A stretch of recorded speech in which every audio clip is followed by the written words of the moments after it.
가슴에 손을 얹고 믿음을 고백하고 한번 하나님 말씀 듣도록 하겠습니다. 따라해 주시겠어요? 하나님은 나를 사랑하십니다. 나는 그 사랑 안에 있습니다. 하나님은 오늘 나에게 말씀하실 것입니다. 그 말씀에 능력이 있습니다. 그 말씀에 생명이 있습니다. 나의 마음을 하나님께 열겠습니다. 나의 생각을 예수님께 집중하겠습니다. 들은 만큼 변합니다. 들은 만큼 행복해집니다. 이렇게 캠퍼스를 왔다 갔다 예배드리다 보면 가끔씩 이렇게 보고 싶은 분들이 생기거든요. 그렇다고 뭐 남자가 이렇게 뭐 보고 싶었어요 이렇게 얘기할 수는 없고, 근데 오늘은 이렇게 군데군데 제가 궁금했던 분들 얼굴이 쑥쑥쑥 드러나서 너무 좋네요. 반갑습니다. 분노한 군중이 한 여인을 잡아서 예수님께로 끌고 왔습니다. 여러분도 상상을 해보시면 오늘 말씀을 조금 더 이해하기 쉬울 것 같아요. 여인은 몸도 제대로 가리지 못했습니다. 반나 상태라고 생각하시면 좋을 것 같습니다. 현장에서 잡혀온 간음 사건의 연루자입니다. 여인을 현장에서 잡았다면 남자도 같이 끌려와야 되는데 남자가 끌려왔다라고 하는 이야기가 빠져 있는 것을 보면 어떤 학자들이 추측하는 대로 아마 이 사건은 예수님을 고소하기 위해서 누군가에 의해서 의도적으로 계획될 수도 있겠다라는 추측을 가능하게 합니다. 모세가 하나님께 받아서 이스라엘에게 전해주었던 율법에는 분명히 이런 죄를 지은 자는 단호하게 돌로 쳐서 죽여야 한다라고 말하고 있습니다. 레위기 20장, 신명기 22장에 나와 있는 말씀이죠. 간음이라고 하는 죄가 사형에 처할 수 있는 죄이기 때문에 그 죄를 증명하고 사형을 집행하기 위해서는 2명 이상의 증인이 필요합니다. 심증만 가지고 사형을 집행할 수는 없잖아요. 그건 인권이 아니죠. 율법은 인권을 무시하는 것이 아니라 인권을 존중하기 위해서 주어진 것이었기 때문에 간음이라고 하는 죄는 정황을 의심하는 것만으로는 고소할 수 없었습니다. 애매해 보인다? 너희 수상해 라는 것으로는 간음죄가 성립되지 않았습니다. 사형을 집행할 수 있는 간음죄가 성립되기 위해서는 똑같은 것을 목격한 2사람의 증인이 필요했습니다. 현장을 덮쳐야지 고소가 가능하다라는 것입니다. 그러나 그 죄의 특성상 그 현장을 발견한다라고 하는 것은 쉽지 않았고, 실제로 우리가 생각하기에는 그 사회에 간음죄로 인해서 수많은 사람이 돌맞아 죽었을 것이다 라고 생각을 하는데, 실제적으로 유대 사회에서 간음죄로 고소를 당해서 사형이 집행되는 경우는 극히 드물었다고 합니다. 그런데 이 여인이 현장에서 붙들려 왔습니다. 무슨 얘기냐면 이 여인을 법정에서 고소해서 사형을 집행할 수 있는 사람이 정확하게 정황을 포착할 때까지 증거를 잡아낼 때까지 지켜보고 있었다라는 결론에 이르게 됩니다.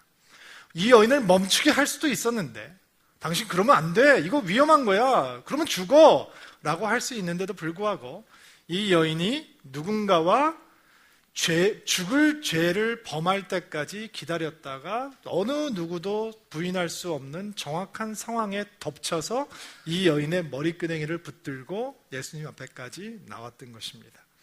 사람들의 손에는 여인의 머리를 단번에 깨어 부술 수 있는 날카로운 커다란 돌멩이들이 들려 있었습니다. 그리고 예수님 앞에는 죄인들이 서 있습니다. 저는 의도적으로 죄인들이라고 하는 복수를 선택했습니다. 이 여인을 예수님 앞에 데리고 왔던 사람들은 한 사람의 죄인을 보고 있었습니다. 그러나 예수님께서는 죄인들을 보고 계셨습니다. 이 여인의 죄가 너무 컸기 때문에 그 자리에 모여있던 모든 사람들은 자기를 바라보지 못하고 오직 여인의 죄를 향해서만 집중하고 있었습니다. 그리고 분노하고 있었습니다. 그러나 예수님께서는 다른 사람들까지도 보셨습니다. 예수님 앞에 있는 여인은 분명 죄를 범한 여인입니다. 현장에서 잡혔으니 변명이 통하지 않습니다. 변호할 수 없습니다. 짐승처럼 끌려오면서 죽음의 공포를 여러 번 느꼈을 것이고, 인간이 느낄 수 있는 극도의 수치심도 경험했을 것입니다. 저는 혼자 이 말씀을 묵상하면서 이런 상상도 해보았습니다. 짐승처럼 끌려오면서 발로 차이면서 그리고 몸도 제대로 가리지 못하고 오면서 어쩌면 이 여인은 자기의 자녀와 눈이 마주칠 수도 있었겠다라는 생각도 해보았습니다. 사람이 있을 수 없는 자리입니다. 그러나 그녀는 그 자리에 있습니다. 왜 그 자리에 있느냐? 들킨 죄인이기 때문입니다. 들켰습니다. 잡혀왔습니다. 그러나 그녀 뒤로는 또 다른 부류의 죄인들이 있었습니다.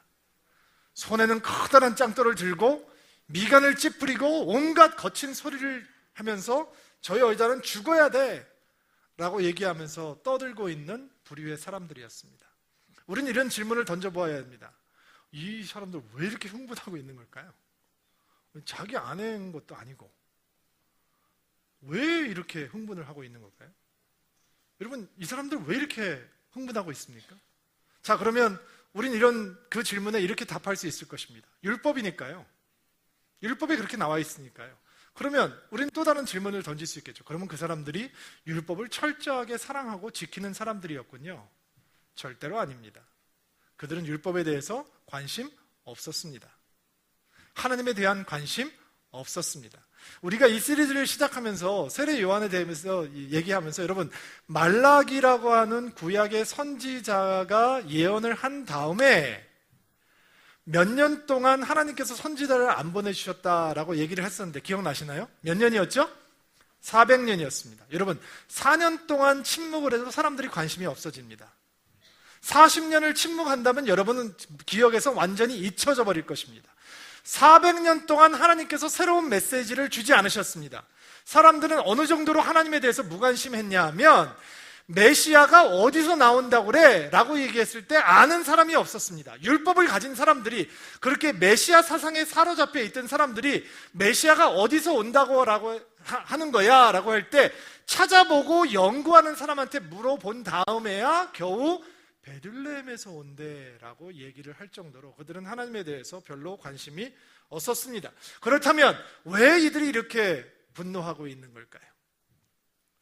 왜 그들은 남의 죄를 향해서 이렇게 흥분하고 있는 것일까요? 이유는 간단합니다. 여러분과 저는 그 이유를 너무도 잘 알고 있습니다. 왜냐하면 그 이유는 우리가 다른 사람의 죄에 대해서, 다른 사람의 허물에 대해서 왜 그렇게 쉽게 흥분하는지 우리는 너무도 잘 알고 있기 때문입니다. 왜 우리가 그러나요? 이 사람들 얘기하지 말고 우리로 얘기로 돌려보자면, 여러분, 다른 사람의 허물에 대해서 왜 이렇게 흥분하고 얘기를 합니까? 우리가 정의를 사모해서 그렇습니까? 거룩이라고 하는 것이 우리에게 중요해서 그런가요? 그렇지 않습니다. 내가 누군가의 허물을 지적할 때 내 허물이 잠시 가려지기 때문입니다. 이 사람들이 하나님에 대해서 관심도 없고 율법에 대해서 관심도 없지만 적어도 그 큰 돌을 들고 그 간음이라고 하는 무시무시한 죄를 지은 여인을 향해서 그 돌을 던질 준비를 하고 있는 그 동안만큼은 자기네들이 율법을 수호하는 사람들이고 정의를 사랑하는 사람들이고 공의로운 사람들이고 거룩한 사람들이고 마치 하나님으로 충만한 사람인 것 같다라고 하는 착각 속에 빠져들 수 있기 때문에 그들은 흥분하고 있는 것입니다. 항상 남의 죄가 커 보입니다.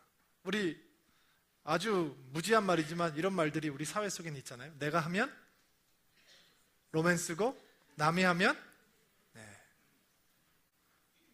그 마음이 사람들 속에 꽈득 차 있으니까 이 사람들은 흥분하고 있는 것입니다. 세 번째 죄인의 부류는 누군지 아세요? 금식하고 예배하고 기도하고 말씀 외우고 말씀 실천하고 사는 사람이라고 하지만 하나님을 죽이려고 계획하고 음모를 꾸미던 서기관과 바리새파 사람들이었습니다.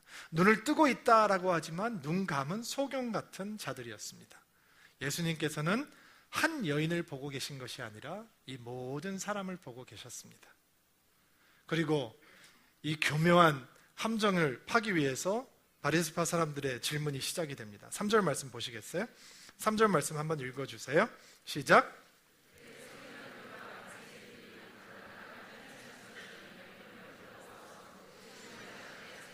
4절.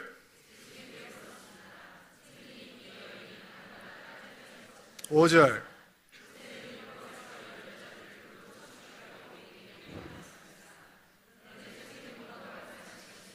예, 이게 아무것도 아닌 질문 같지만요, 기가 막히게 교묘한 질문이에요. 왜냐하면 이 질문에선 빠져나갈 수가 없어요. 이 질문에는 걸려든 거예요, 예수님께서. 왜냐하면 보세요. 자, 이 여자는 현장에서 잡혀왔습니다. 율법에 의하면 이 여인은 돌로 쳐서 죽여야 한다고 합니다. 당신은 뭐라고 하시겠습니까? 여러분, 예수님은 지금 죄인들의 친구라고 하는 타이틀을 가지고 계세요. 여러분, 7장에 보면 어떤 내용이 나오냐면 이 종교 지도자들이 예수님을 잡아서 죽이려고 해요. 노골적으로 죽이려고 하는 거죠. 그리고 성전 경비대를 보내서 예수 잡아와 라고 명령을 내렸어요. 근데 성전 경비대원들이 예수님을 못 잡아왔어요. 왜냐하면 예수님을 호위하고 있는 군사가 있어서 그런 것이 아니고 예수님에게 이미 민심이 쏠려 있었단 말이에요. 예수님에게 민심이 쏠려 있는 이유는 두 가지인데, 첫째는 기적과 이사를 통해서 그분이 하나님의 사람이라고 하는 인식이 있었기 때문이고, 또 하나는 그분이 죄인들의 친구라고 하는 호칭을 가지고 있었기 때문이에요. 예수님의 제자를 보세요. 세리가 있어요. 어부들이 있어요. 어부들은 거칠었어요. 많이 못 배운 사람들이었어요. 그리고 그들의 주위에는 사마리아 여인 같은 사람이 넘쳤어요. 남편이 5이었는데 지금도 살고 있는 사람이 남편이 아닌 것 같은 여인. 여러분, 얼마나 예수님께서 상종하지 말아야 될 사람들하고 상종을 많이 했으면 사마리아 여인도 예수님께서 말을 거니까 깜짝 놀랐어요. 나는 사마리아 여자, 당신은 이스라엘 사람, don't talk to me. 나한테 얘기하지 마세요. 그리고 예수님은 죄인들의 친구라고 하는 이미지가 있었어요. 근데 지금 그 죄인된 여인을 내쳐버리면 그 민심은 어떻게 되겠어요? 민심은 예수로부터 돌아서게 되겠죠. 그러면 종교 지도자들은 자기네들이 원하는 것처럼 예수를 잡을 수 있는 계기가 생기는 거예요. 자, 그렇다면 예수님께서 율법을 준수하기 위해서 모세의 율법이 이런 여인을 죽이라라고 명령을 하니까, 야, 율법대로 하자. 해야지. 법이라는 것은 있는 건데 그렇게 해야지. 자, 돌 가져와 라고 집행을 해버렸다면, 공의를 위해서, 정의를 위해서 집행을 해버렸다면, 이거는 로마인들과의 사이에서 문제가 되는 일이에요. 왜냐하면 로마 사람들은 식민지를 다스릴 때 다른 자질구레한 일들은 식민지 안에서 해결하게 했어요. 그러나 사형을 집행하는 일은 로마 법정에서만 가능한 거예요. 그래서 예수님께서 십자가형을 당하실 때도 유대 법정에서 십자가형을 명하는 것이 아니라 빌라도의 법정에서 십자가에 못 박으라고 판결을 내려주잖아요. 그러니까 예수님께서 여기에 말 한마디 잘못하셔가지고 그냥 그래 율법대로 해라고 하면 로마의 수갑을 차게 생긴 거예요. 그렇다고 율법 무시해. 야, 2000년이나 됐는데 그거 뭐 고리타분하게 그런 거 따져 라고 하면 정말 종교 지도자들이 이제 예수를 잡을 수 있는 율법적인 근거를 제공하게 되는 거죠. 이게 빠져나갈 수 없는 상황이 된 거예요. 그런데 예수님께서 너무 기가 막힌 일이라 6절 말씀 보세요. 6절 말씀 시작.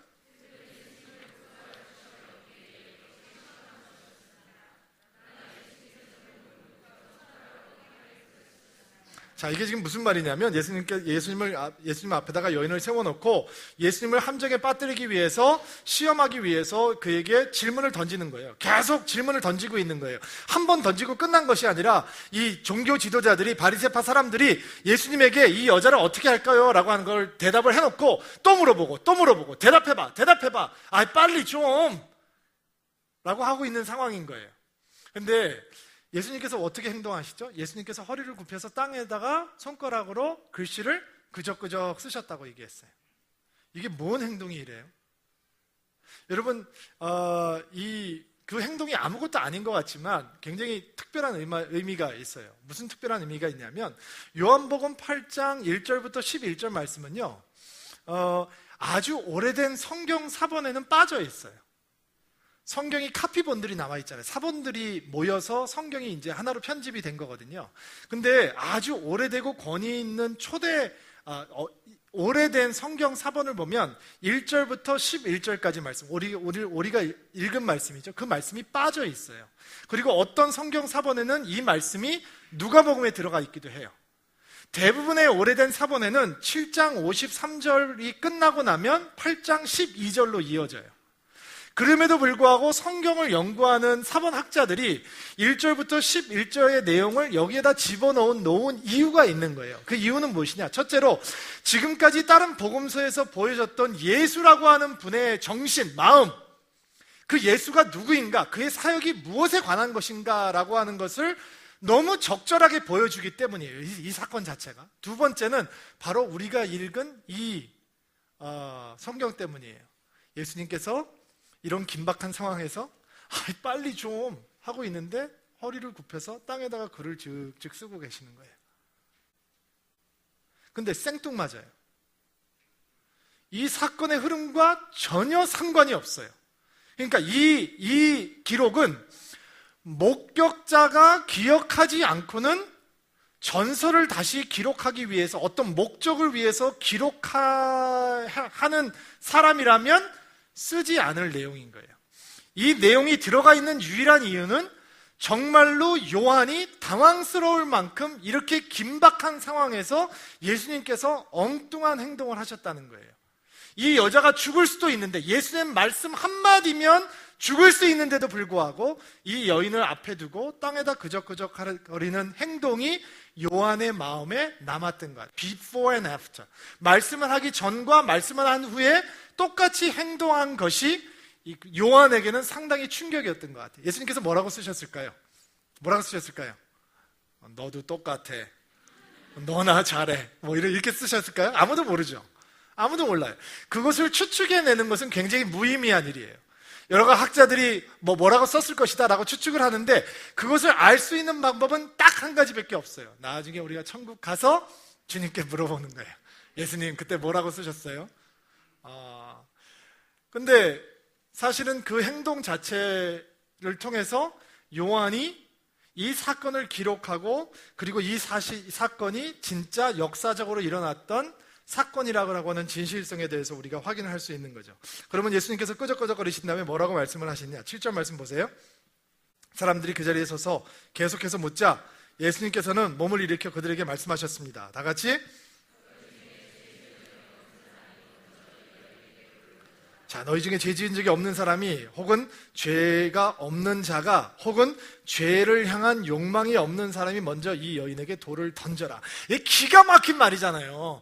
한 사람한테 얘기하는 말이 아니라 모든 사람한테 얘기를 해야 되고 그리고 저기 보면 돌을 던져라 라고 했는데 거기에 무슨 주의 집중 장애 같은 사람이 한 명 서 있다가 돌을 던져라 라고만 얘기를 들으면 갑자기 누가 한 명 돌을 던지면 이 여인 그냥 그 자리에서 돌무더기에 묻혀서 죽을 수 있는 상황인데 그럼에도 불구하고 예수님께서 한마디를 툭 던졌어요. 너희 중에 죄가 없는 자가 죄를 향한 욕망을 가지고 있지 않은 자가 먼저 돌을 던지면 되겠네. 그리고 사람들 사이에서 뭔가 상상할 수 없는 일이 일어나죠. 그 자리에 몰려왔을 때는 사람들은 누구만 쳐다보고 있어요? 여자만 쳐다보고 있어요. 여자를 향해서 손가락질만 하고 있어요. 여자를 향해서 분노하고 있어요. 여인의 죄만 보고 있어요. 근데 너희 중에 죄가 없는 자가, 죄를 지은 적이 없는 자가, 죄를 향한 욕망이 없는 자가 돌을 던지면 되겠네 라고 하는 얘기를 듣는 순간 그 여인을 향했던 시선이 어디로 향하는 거예요? 여기로 오는 거죠.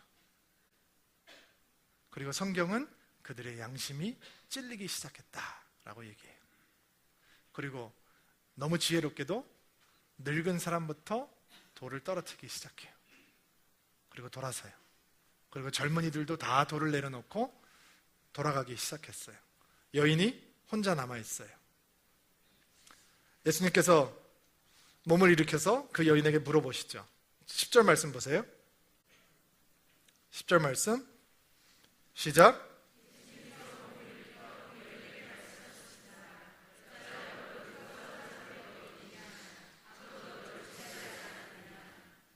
이게 무슨 얘기냐면 아무도 없는 걸 아시면서 너를 정죄하는 자가 고소하는 자가 어디 있느냐. 이제 법 집행력이 없어졌다. 그렇죠? 너는 이제 두려워되지 않는다라는 거예요. 너는 법정에서 이제 설 필요가 없다. 법정에 설 필요가 없다라고 말씀하시는 거예요. 많은 사람들은 죄 없는 자가 먼저 돌을 던져라 라고 얘기할 때 예수님의 관용에 대해서 감탄을 하죠.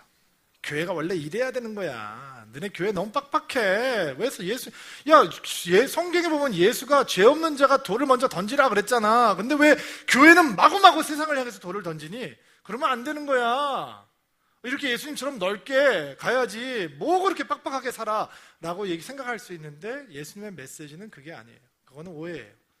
예수를 모르는 사람들, 교회를 안 다니는 사람들도 그렇게 쉽게 빌려다 쓰는 죄 없는 자가 먼저 돌을 던지라라고 했던 얘기는 죄를 향한 관용이 아니에요. 왜냐하면 예수님의 메시지는 지금부터 시작이 되는 거예요. 11절 말씀. 11절 말씀 보세요. 시작.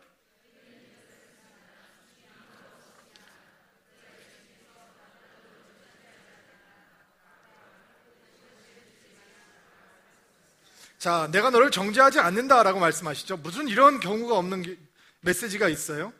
여러분, 그 남편은 어떻게 하라는 거예요? 그 자녀들은 어떻게 하라 그러는 거예요? 내가 너를 정죄하지 않는다니요. 지금 이 여인은 예수 앞에 있지만 그의 가족은 통지박산이 났을 거 아니에요. 여러분, 그 마을에서 가장 큰 사건이 터진 거 아니에요. 헤드라인에 등장하는 사건 아닙니까? 근데 예수님께서 내가 너를 정죄하지 않는다. 이게 종교예요? 이런 도덕도 없고 윤리도 없는 게 어떻게 영성일 수 있고 믿음일 수 있고 종교일 수 있어요? 그런데 예수님께서는 죄를 무시하는 게 아니고요, 거기에 좀 더 깊은 의미가 있는 거예요. 뭔지 아세요? 여인이 돌을 맞아야 했어요. 근데 예수님께서 그 돌을 막으셨어요. 왠지 아세요? 이제 조금 시간이 지나면 예수님께서 그 돌을 맞을 거기 때문이에요. 여인에게 채찍질이 가해져야 돼요. 근데 예수께서 막으셨어요. 여인의 죄가 아무것도 아니어서가 아니고, 이제 조금 시간이 지나면 예수께서 그 채찍을 다 맞으실 거예요. 여러분, 이 여인은 수치스러움을 당해야 돼요. 부끄러움을 당해야 되는 거죠. 그 죄악이 악하니까. 근데 예수께서 막으셨어요. 근데 시간이 조금 지나면 예수께서 사람들 앞에서 수치스러움을 당하고 벌거벗긴 채로 십자가에 못 박혀서 높이 들리게 되실 거예요. 이 여인은 정죄함을 받아야죠. 가시면류관을 써야죠. 근데 예수께서 막으셨어요. 왜냐하면 시간이 좀 지나면 예수께서 정죄를 받고 가시면류관을 쓰실 것이기 때문이에요. 이 여인의 죄가 심각하지 않아서가 아니라 오히려 정반대인 거죠. 이 여인의 죄가 어느 정도로 심각한 죄이냐면, 하나님의 아들이 하늘을 버리고 이 땅에 오셔서 한 방울 피도 남기지 않고 다 흘려서 죽음으로 대속해야 될 만큼 그 죄는 심각한 죄인 거예요. 그러나 예수가 그것을 감당하기 때문에 내가 너를 정죄하지 않는다 라고 예수께서 말씀하시는 거예요. 여러분, 이게 복음의 메시지잖아요. 성경은 이렇게 얘기하죠. 그러므로 예수 그리스도 안에 있는 사람은 정죄를 받지 않습니다. 그것은 예수 그리스도 안에서 생명을 주시는 성령의 법이 죄와 사망의 법에서 여러분을 해방시켰기 때문입니다. 그래서 예수님께서 우리를 향해서 용서를 선포할 수 있는 거죠. 주께서 모든 것을 감당하시기 때문에. 아멘. 그게 복음의 핵심이에요. 복음의 핵심은 네 마음대로 죄 지을 수 있다가 아니고, 우리가 그 죄로부터 받았다라고 하는 메시지인 거죠. 근데 그거는 예수님께서 주고 싶은 메시지의 전반부에 불과해요. 후반부는 뭔지 아세요? 자, 나도 너를 정죄하지 않는다. 왜? 예수님께서 다 정죄함을 받으실 거니까. 그 다음에 뭐라고 나와 있어요? 읽어보세요. 시작. 가거라. 시작. 이게 너무너무 힘든 일이에요. 여러분, 이렇게 용서함을 받은 사람이 머물고 싶은 곳은 어딘지 아세요? 예수님 앞이에요. 여러분, 이게 스토리가 어떻게 풀려야지 사실은 이 여인에게 제일 좋은 거냐면, 예수님께서 용서를 해주시고 이렇게 말씀하셔야 돼요. 이제 나를 따라와. 넌 내 제자가 돼야 돼. 그리고 베드로하고 같이 다니는 거죠. 요한하고 같이 다니는 거예요. 그리고 사람들이 이렇게 얘기하기 시작하는 거죠. 저 여자 그 여자지. 그 현장에서. 근데 저 베드로가 쩔쩔매는 거 봐. 저 요한하고 비교해도 저 거룩해진 모습 봐봐. 예수님께서 저 여인을 대하는 거 봐봐. 와, 사람들이 저 여자한테 쩔쩔매는 거 봐봐. 저 여자가 간증할 때 사람들이 눈물 흘리는 거 봐.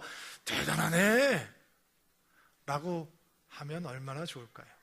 근데 끔찍한 일은 예수님께서 내가 너를 용서하마, 내가 너의 죄의 모든 저주를 내가 짊어지마, 자 이제 가라 라고 얘기하는 거죠. 어디로? 그녀가 죄를 범했던 그 현장으로 다시 돌아가라 라고 말씀하시는 거예요. 남편 만나야죠. 가족 만나야죠. 수치 견뎌야죠. 수근거림 견뎌야죠. 그러나 예수님께서는 내가 너를 정죄하지 않는다. 너는 다시 돌아가라 라고 말씀합니다. 왜요? 예수님께서 잔인하세요? 예수님께서 고문을 하시네. 평생 그 죄의 무게를 느끼면서 살아라 라고 얘기하시는 건가? 주홍글씨를 달고 살듯이 너 그냥 입 꽉 다물고 남편한테 잘하면서 삼시기 키우면서 잘 살아봐 라고 얘기하는 건가? 그거 아니잖아요. 예수님께서는 길을 주시잖아요. 그녀가 수치스럽지 않게 살 수 있는 길을 가거라. 그리고 다시는 죄짓지 말라. 영어 성경을 보니까 죄의 자리를 떠나라 라고 얘기하고 있어요.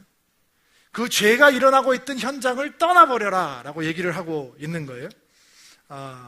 너무 놀라운 메시지죠. 저는 오늘 여러분들이 설교를 마무리하면서 여러분 안에 3가지 메시지를 받으셨으면 좋겠어요.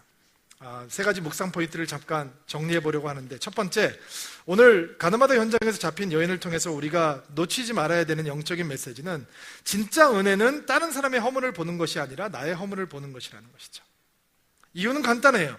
다른 사람의 허물을 보고서는 하나님을 경험하지 못하기 때문이에요. 자신의 내면을 보는 사람만이 하나님을 만나는 거예요. 여러분, 베드로가 하나님을 만날 때 어떻게 만나요? 다른 사람을 통해서 만나나요? 그렇지 않아요. 빈 그물을 씻고 있는데 예수님께서 깊은 곳에 가서 그물을 던져라 라고 말씀하세요. 그리고 그가 고기를 많이 잡아요. 배가 가라앉을 정도로 고기 많이 잡죠. 그리고 베드로가 보는 것은 뭐예요? 비즈니스 어퍼튜니티예요? 사업 기회예요? 아니죠. 그가 뭐라고 얘기합니까? 주여, 나는 죄인입니다. 나를 떠나소서 라고 얘기를 하죠. 주님을 만나는 사람들은 내면을 보는 사람들이에요. 여러분, 남의 허물을 보면 할 얘기가 많아져요. 근데 내 허물을 보는 사람들은 기도가 많아진단 말이에요. 교회가 이런 얘기하는 거 좋아해요. 세상이 얼마나 험해지고 있는지, 악해지고 있는지 얘기를 해요. 그리고 우리는 이런 데이터들을 얘기하죠. 좀 들어보세요. 한국의 성매매 시장이 연 24조 원. 어마어마하죠? 남성 인구의 37.9%가 성매매 경험이 있다라고 답을 했다고 합니다. 2013년 모 일간지에 나왔던 통계입니다. top10review.com이라고 회사의 통계를 보면 포르노가 불법인 한국 포르노 업계의 매출은 25조가 넘었고 3위 일본, 4위 미국을 앞질렀다고 합니다. 중국에 뒤처지고 있는 유일한 이유는 인구가. 불법 스포츠 도박 연 7조 6천억. 물론 음성으로 진행되기 때문에 그 숫자 자체도 확실하지 않습니다. 세계에서 가장 많이 팔리는 술은 뭘까? 세계 매장의 단연 1위, 증류수의 1위를 고수하고 있는 술이 있습니다. 뭔지 아세요? 참이슬이라고 하는 소주입니다. 2위가 3,700만 상자를 2위와 3,700만 상자가 차이가 납니다.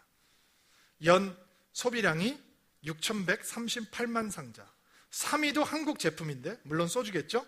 3위 2,400만 상자까지 치면 소주라고 하는 한국 술이 연간 소비량은 8,500만 상자. 참고로 조니 워커라고 하는 유명한 양주 메이커가 1년 파는 숫자는 1,800만 상자. 이 술들이 세계 전역에서 팔리는 반면 한국 소주 마켓의 94% 그리고 96%는 순수하게 국내에서 수요되고 있다, 소비되고 있다라는 것을 치면 한국은 굉장히 술에 취해 사는 나라가 되겠죠. 이런 것들을 보는 것이 교회의 은혜가 아니라는 말씀을 드리는 겁니다.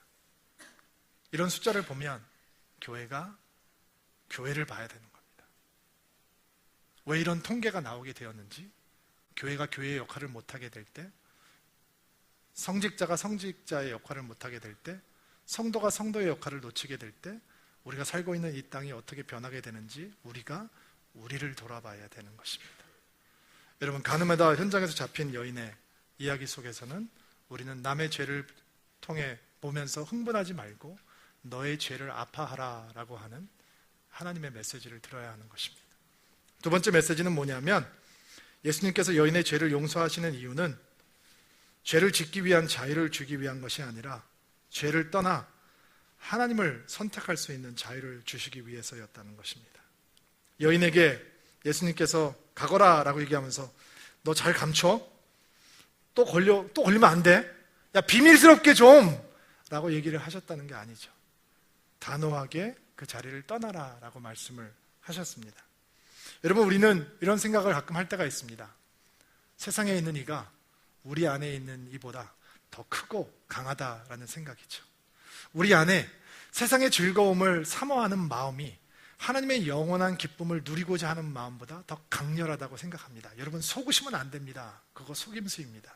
성경은 우리에게 뭐라고 얘기하냐면 우리 안에 계신 이가 세상에 있는 이보다 크다라고 말씀하십니다. 아멘 하세요. 하나님이 더 세단 말이에요.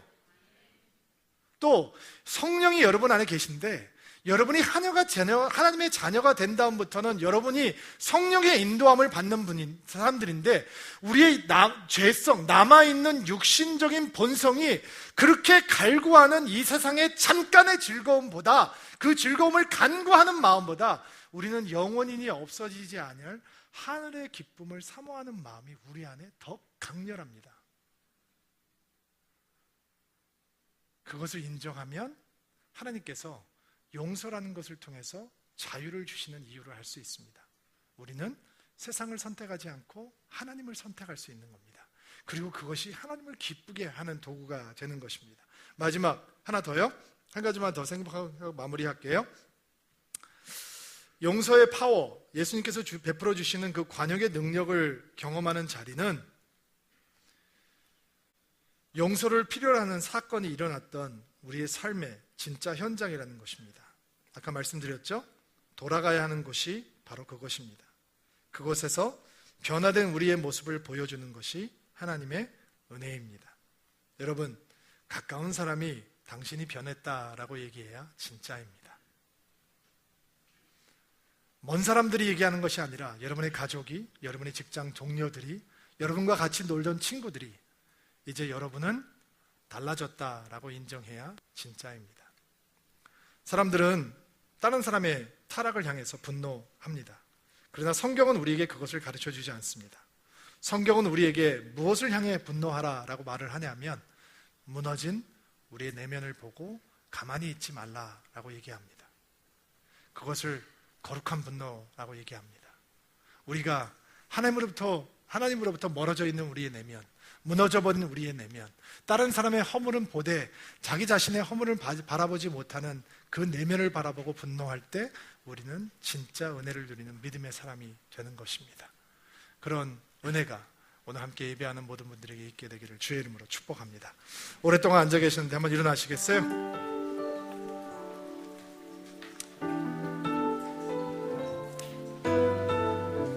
우리 같이 한번 기도합시다. 주님, 다른 사람을 향해서 서슴지 않고 손가락질을 했던 적이 있습니다. 다른 사람들의 허물에 대해서 큰 소리로 공격했던 적도 있습니다. 우리가 그렇게 하는 동안 나의 내면을 보지 않아도 되기 때문에 우리는 그렇게 했습니다. 오늘 주의 말씀을 통해서 우리 내면을 살펴보는 시간이 되기를 소망합니다. 주님, 하나님께서 은혜를 베풀어 주셔서 오직 십자가 은혜를 의지하고 사모하는 주의 백성들이 되게 도와주옵소서. 하나님께서 우리를 심어주신 삶의 현장에서 주의 최고의 영광을 드러내는 주의 백성들이 되게 도와주옵소서. 말씀대로 살아가는 드림인들이 되게 하옵소서. 예수님의 이름으로